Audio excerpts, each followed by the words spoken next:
It's amazing when I hear it's 800 years ago. We're going to Lincoln because we got to see all like the real Magna Carta.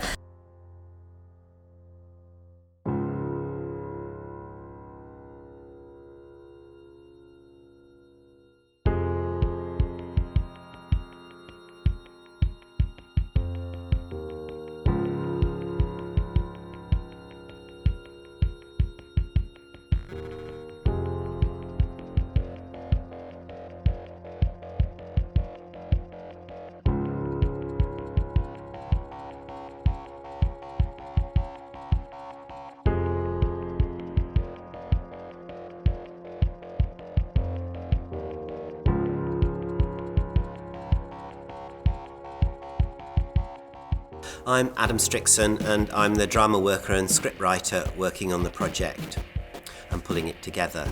The idea of the project is to try and link the history of the Magna Carta, especially obviously in this year, with what human rights mean, what freedom means, what justice means now for young people, and what their statements that they can have to make about that on film and in drama and in writing.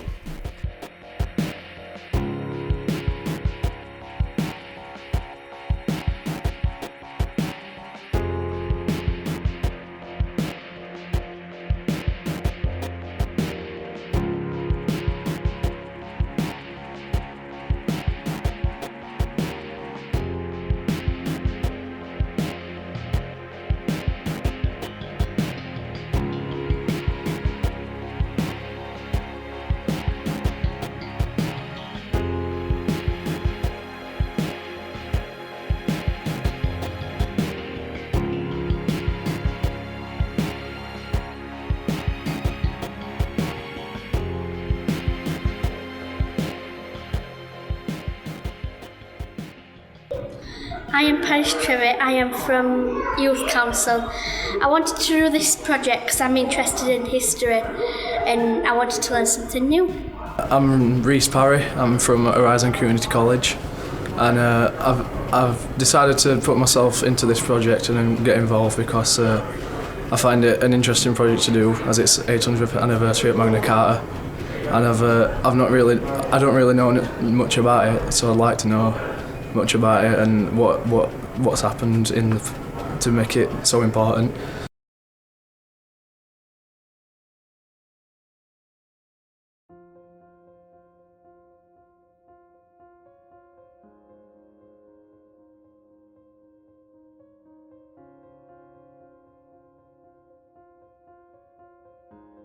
I've enjoyed looking at different artefacts and where they've come from and how what they're made of, what they used to do in the times when they were being made. Pretty much all I know so far is that in 1215 it got King John or James he got forced to sign it, but he didn't stick to it for very long. He only stuck to it for about 6 months. As soon as I walked in, I really didn't know nothing about it, but I've looked at all the documents and all the things that's been in them, and it's interested me a lot and it's made me learn more about Barnsley in the past centuries. I've really enjoyed looking at the papers and feeling the material and what they're made out of.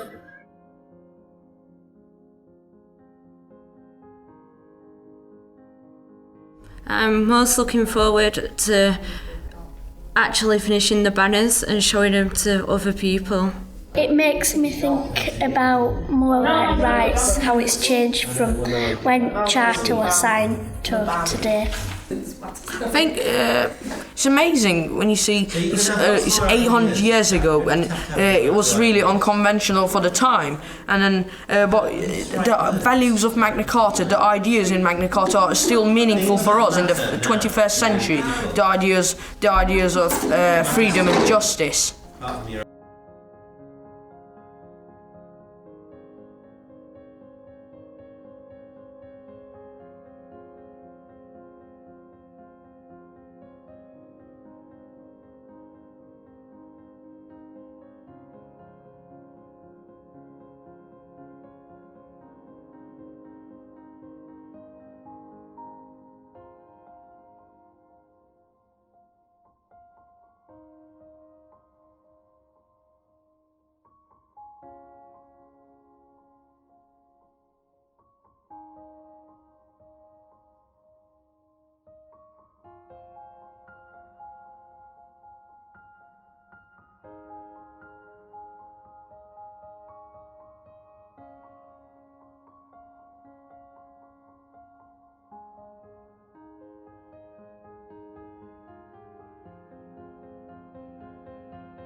I've learned that Magna Carta has a lot of words on the actual document. We've also learned about the different things, like when it was signed by King John, and that it was his son who actually redid it all. I've also enjoyed going to Lincoln. I enjoy looking at the castle wall and stuff. I've made some new friends. I enjoyed the experience and the project, really fun.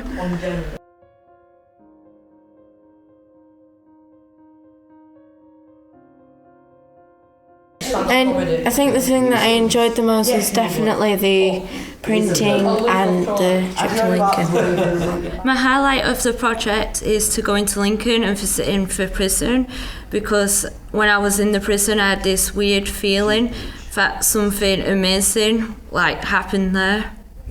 I really enjoyed the Lincoln Castle visit, and also when we saw the Magna Carta itself. But I really liked the NUM visit, because whenever I passed the Victoria Road, I never realised behind those walls that there was such a massive and amazing building with those banners, which are really important to the history of our region.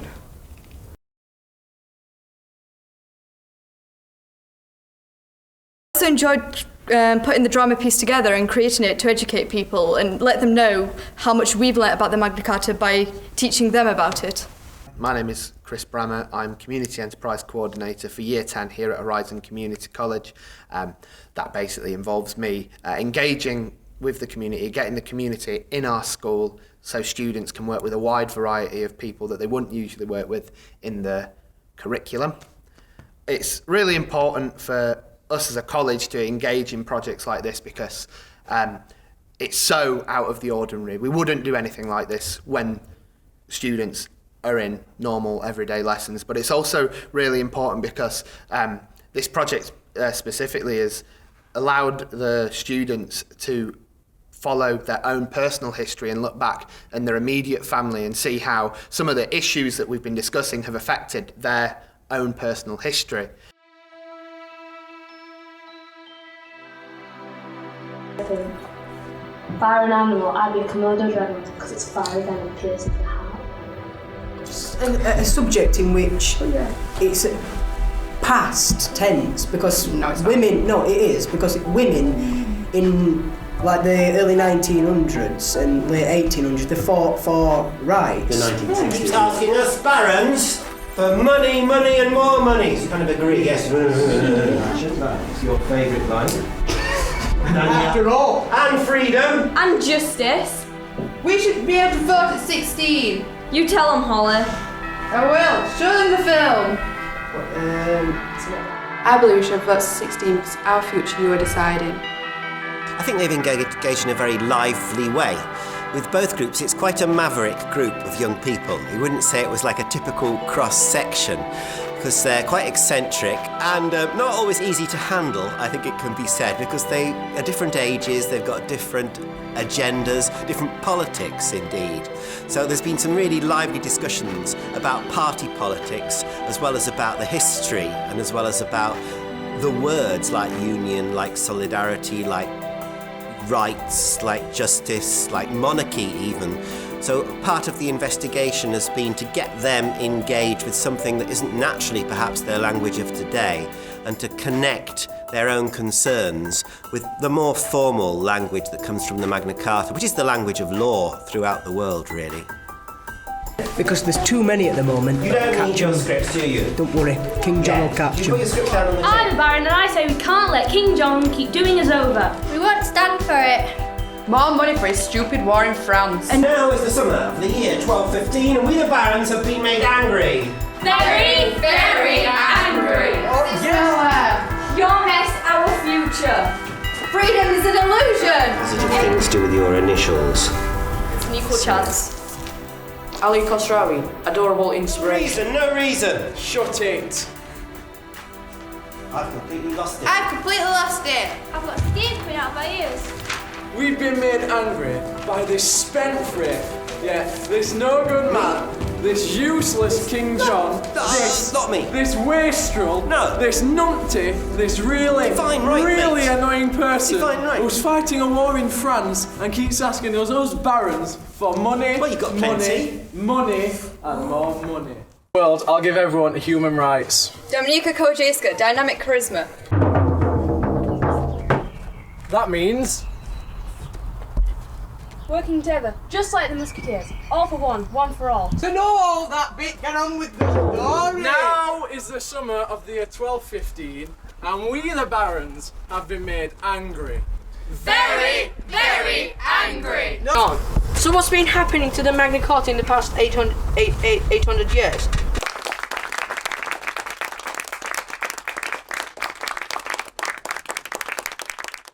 I've learnt that it's still relevant nowadays and that people still talk about it, and it will always be a thing what people will talk about. I like learning about how much influence it has in today's life, about how it affects America and things like that. That something over 800 years old still has a lot of influence and a lot of good influence over our country, over our world. The most memorable bit about this project is just the experience itself, because it's something new that I've never done before, and to say I had no knowledge of what I did at the start of this project, and to say I've learned so much about Magna Carta. The impact for our pupils has been absolutely tremendous. When I look at the students who started the project, we had such a wild variety of characters. We not only had drama students, but we had historians, we had sociologists, students who weren't necessarily involved in performance. When I look at it now, after we finished everything, the students are so much more confident, they're happy to speak out, whereas at the start they might not have been happy to speak amongst peers. They're now happy to perform, speak their ideas. I certainly feel from my point of view that they are more articulate than when we started, that they are better able to voice their own concerns, but to voice their own concerns in an informed way, which has been informed by this particular bit of history that we're celebrating this month in June, 800 years since the Magna Carta.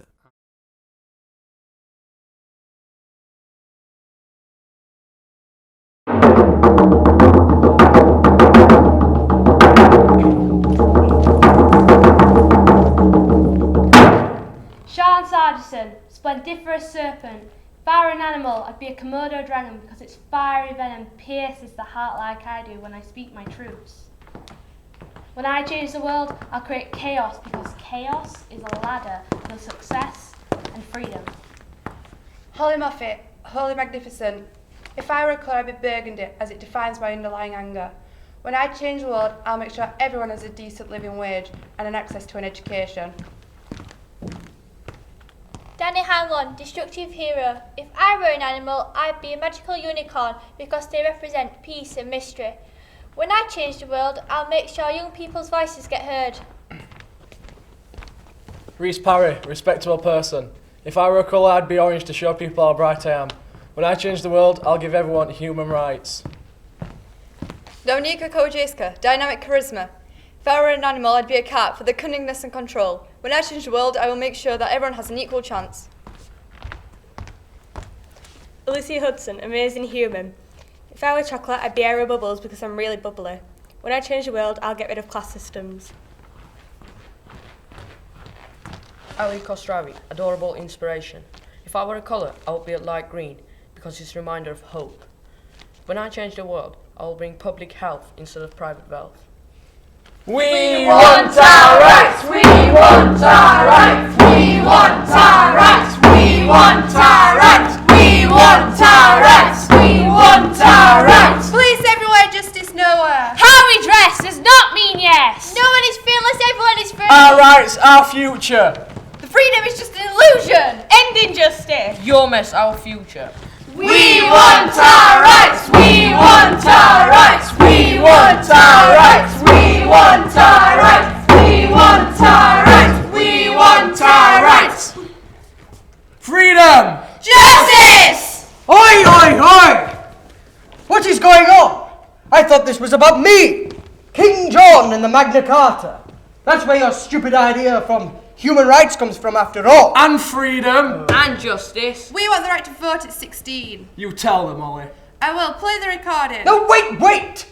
This is supposed to be about the Magna Carta. Get back in your box. No. Back in the box. I don't want to. Get back in the box. Fine. This is me saying why we should have the right to vote at 16. I believe we should vote at 16 because our future you are deciding. You say we're not mature enough, yet we're allowed to drive cars, we're allowed to go to war. We can bring a child into this world but can't decide what world it goes into. A lot of people at 18 have already subscribed to university and paid the amount of their fees. That accounts to a lot of debt. They've already decided which way they want to go in life, what career they want to go down, yet they haven't been able to decide whether or not that career has any worth in this society. A lot of people can vote in Europe at 16, and the Welsh Assembly, as does the Northern Ireland Assembly, both support it. Why can't we just vote at 16? Because it's our future. It's up to us. It should be up to us. It's mostly a lot of young people, 20-year-olds and such, don't vote now because they believe they have no difference. But if you make people believe their worth, believe that their voice actually counts, give them to 16-year-olds, believing their voice actually counts, they're going into this adult world being told that they should go and grow up and be mature, yet they can't decide a single thing for themselves.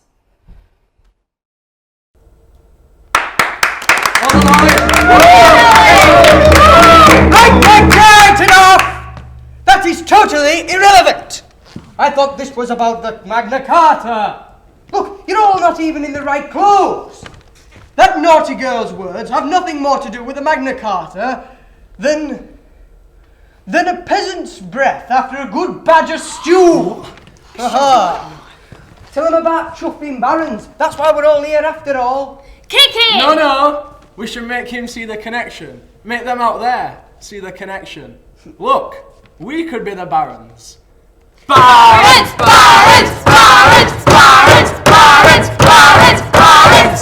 And we could force King John, to sign the Magna Carta. Let's get him. Get the bonnet!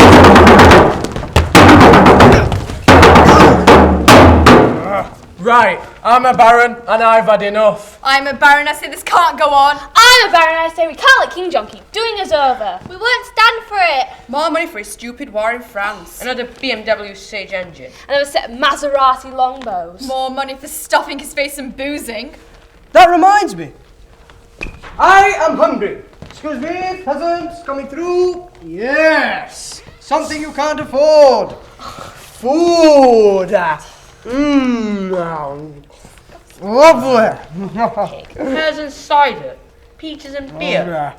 Cumberland sausages, prize-winning pork pies, chicken thighs, slow-cooked Norwegian elk. What? Norwegian elk? Oh, I was getting carried away. He eats everything. Of course I do. It's beautiful. Told you. Now get on with the story. Now is the summer of the year 1215. 800 years ago. They know all that bit. Get on with it. Now is the summer of the year 1215, and we the barons have been made angry. Very, very angry. No reason, no reason. Shut it, you. How dare you? I am the king. Carry on with the story anyway. Come on.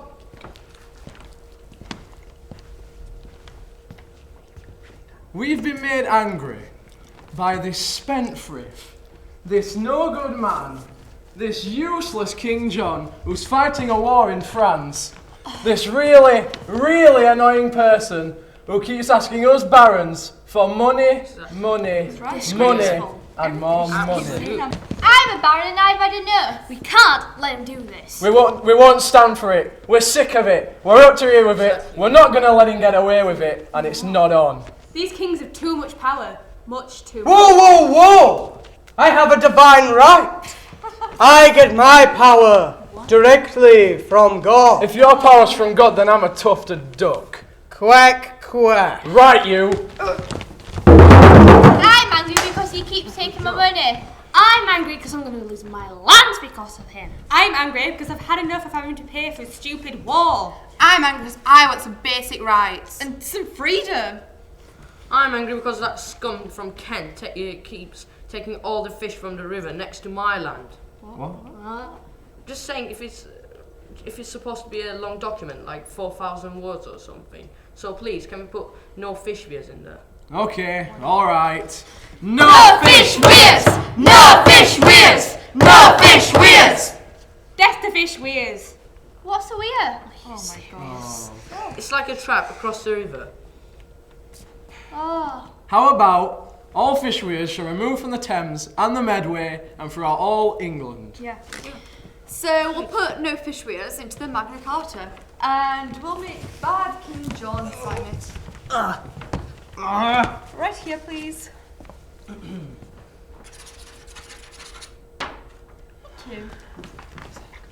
Back of the shed.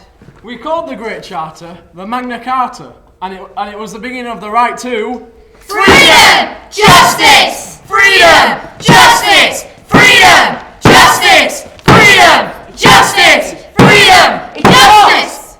Thank you. Are we ready? Yeah. Go. Good afternoon. This is Ali Khosrawi, reporting for Barnsley Magna Carta Project TV, reporting on what influence that piece of sheepskin has had on all our lives in the past 800 years. The Magna Carta changed history, not only in the UK, but also all over the world. It was the first time someone had set a limit on the power of an English monarch. Boo! And he believed his power was from God, so no one could interfere with it. I do have a divine right. God pinpointed me as king. You know, I do not know where these peasants get the idea from. Who are they to question me? They're all hurrah Henrys, if you ask me. Yeah. Moving on. So what's been happening to the Magna Carta in the past 800 years? What exactly is the legacy of this great charter? Why do so many acknowledge it as the foundation of British democracy? The document was ignored by kings and queens until Edward Coke, the member of the first English Parliament, challenged Charles I, accusing him of an abuse of power. In 1776, the US Declaration of Independence declared that all men are created equal, and Thomas Jefferson incorporated our magnificent Magna Carta into the American Constitution. Then, in 1793, Liberté, Égalité and Fraternité were declared by the French revolutionaries. And in 1911, the House of Commons finally managed to pass the Parliament Act, severely limiting the power of the House of Lords. Boo! Barons! Barons! Barons! Barons! Barons! Barons! Be quiet, please. And also, this is being broadcast Barnsley-wide. And also, as a journalist, my only choice is being a truthful voice. And there is more, much more. In 1948, the United Nations Human Rights Committee, led by Eleanor Roosevelt, passed a new Magna Carta for all humanity, the Universal Declaration of Human Rights. Then the Iron Curtain fell. The apartheid ended in South Africa. Women became priests and bishops of the Church of England. And in 2014, this Pakistani schoolgirl, Malala, won the Nobel Peace Prize. Would all this have happened without that scrap of sheepskin we call the Magna Carta? That's the big question we are asking today in Barnsley. How exactly did the Magna Carta become the most influential piece of document, not only in the British history, but also in the history of the world? I'll leave you with this Magna Carta for today. Democracy is about giving power to the powerless, being a voice for the voiceless, and inspiring hope for the hopeless. Be the light of intelligence in the darkness of negligence. And now, using the magic that is drama, we return to the signing of the Magna Carta on 15th of June, 1215, 800 years ago. Well, it limits the power of the king. and said he couldn't raise taxes without the consent of the barons at a formal meeting. And it grants some freedoms to the lower classes. Excuse me, let me read that. It says that no free man shall be seized or imprisoned, or stripped of his rights or possessions, or outlawed or exiled, nor will we proceed with force against him, except by the lawful judgment of his equals or by the lord of the land. To no one we will sell, to no one delay right or justice. What a lot of rubbish! They made me sign it. It was brute force, you know. I would never sign such rubbish. You're not the king anymore. Take the crown off. No, I don't want to take crown off. It's best part. You're not king anymore. Get over it. You can go back to being Benton. Fine. The crown. Oh. Thank you. So, copies of the Magna Carta were made to send all over England. L1 ended up at Lincoln Castle. So we went to Lincoln Castle.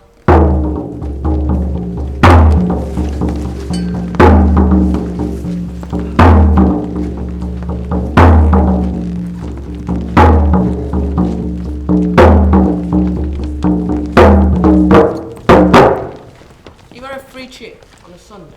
But bus driver got a bit lost. I don't think you would even got a tom-tom. Anyway, when we got there, those men stood outside of the gates with pikes.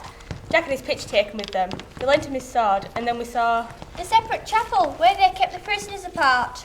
And the garden of the graveyard where the people who were executed in the prison were. There was just the initials and the date of death. We went to the shop. I bought myself a Magna Carta and some sweets. Then we went up a steep, narrow staircase, and I got stuck. We went to Tesco's to get some sandwiches, though they ended up being wraps. This hill going back up was real steep.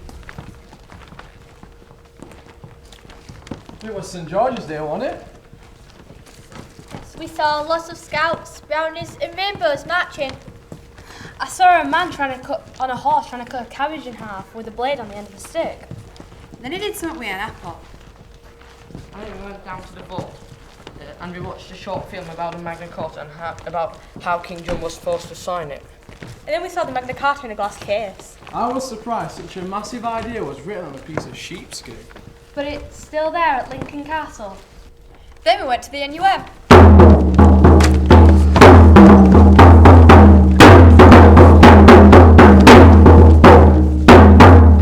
National Union of Mine Workers. And it was hailing. We went for a KFC first. We had to wait outside because there was no one there. But then Adam found a man in the garage at the back. So they unlocked the door and let us in. It was Real. grand. Amazing. Unlike anything I've ever seen. Mystifying. I look back into the ages. Almost regal, like an old banquet hall ready to be inhabited. And there were Loads of us, all with our KFCs. A decorated ceiling. Banners full of magnificent artwork showing the strike.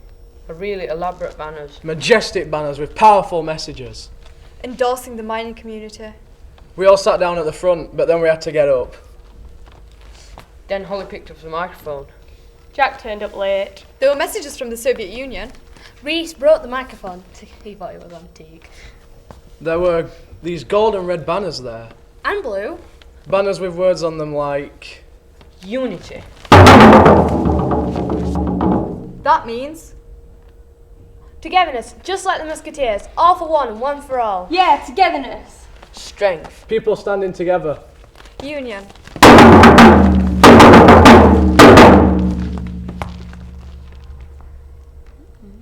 That means... People who work together to achieve something. A togetherness of people. the coming together of people. Socialism. That means... Friendship and unity. Action for the people, for their rights and values. People believing they have a social and moral responsibility to make sure everyone is treated fairly. Justice. That means... Rightful punishment or reward where it is due. Getting what you deserve. One rule for us, another for them. Ensuring what is right is done, punishment or reward. Someone paying for their actions. Solidarity. That means agreement, stable foundation, fight the good fight, stand shoulder to shoulder, a will to drive and succeed as one, making something happen together. But they didn't, did they? That's why it was sad at the NUM. They lost the strike and it was finished. The mine's closed. Now all mining is those banners in a room in Victoria Road, Barnsley. Mining was really hard work. Really, really hard work. But it was work, and community, and all of life. My great-granddad. What about your great-granddad? He walked all the way from Ireland just to work in the pits at Grindthorpe. My other great-granddad lost 3 fingers down there. My other granddad worked down there as well. He went striking with my uncle. My mother watched them. Because of mining, he had a stroke. My great-uncle worked in the pits. He lost 3 fingers on the belt, sorting. My dad, my uncle and my granddad used to go striking every day. My dad and uncle were really young, so they had nothing else to fall back on.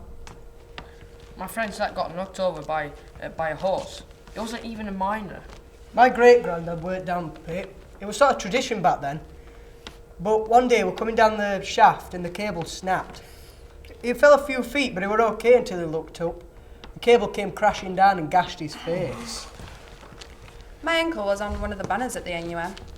And my granddad worked at steelworks. It's all connected. There's no steel without coal. Well, my granddad was a miner back in the day. He worked hard for his pay and hated the fact of that Thatcher closing pits. But that strike, it was ages ago. 1985, 30 years ago. And now it's 2015, 800 years since the signing of the Magna Carta. Well, I think we should go on strike because I'm angry about racism. I'm angry about hypocrites and judgmental people. I'm angry about political injustice. I'm angry about the misinformation and secrecy of the government and our media. I'm angry about the misunderstanding of mental health. I'm angry because there's that saying, do as I say, not as I do. I'm angry about the world full of corruption and greed. I'm angry about authorities abusing their power to lessen us down. Strike, strike, strike, strike, strike, strike, Hang on. We may be angry, but what about people who don't have basic human rights? What about that girl? The one that won the Nobel Peace Prize? Malala Yousafzai. That's her, the girl from Pakistan. Even after all those years, she still had no basic rights. Around the world, 66 million children are deprived of their education. For most, education is taken for granted, but to some it's a mere dream. When children should be at school, learning algebra equations and scientific formulas, instead they are pushed into arranged marriages and hard labour. Girls in Pakistan are deprived of their right to education. Their freedom is taken from them, forcing them to fight for it. One brave girl even took a bullet to the head for the sake of a basic human right. Malala Yousafzai was that girl. So, why do you think that education is so important? Because I believe that us children are the future. And I believe to progress in society, we need to learn about our society so that we can take over in our adult life. You risk so much for a right to education, for people to learn things that they never could have imagined of. You even took a bullet to the head, but you got back up and you fought. What pushes you to do this? Because I believe that I survive for a purpose. And my purpose is to fight for an education on behalf of the 66 million girls who are also in my position, in my country. So, what would you say to someone that's preventing you from getting that education? I would say this. Let this be the last time that a child has to work in a factory.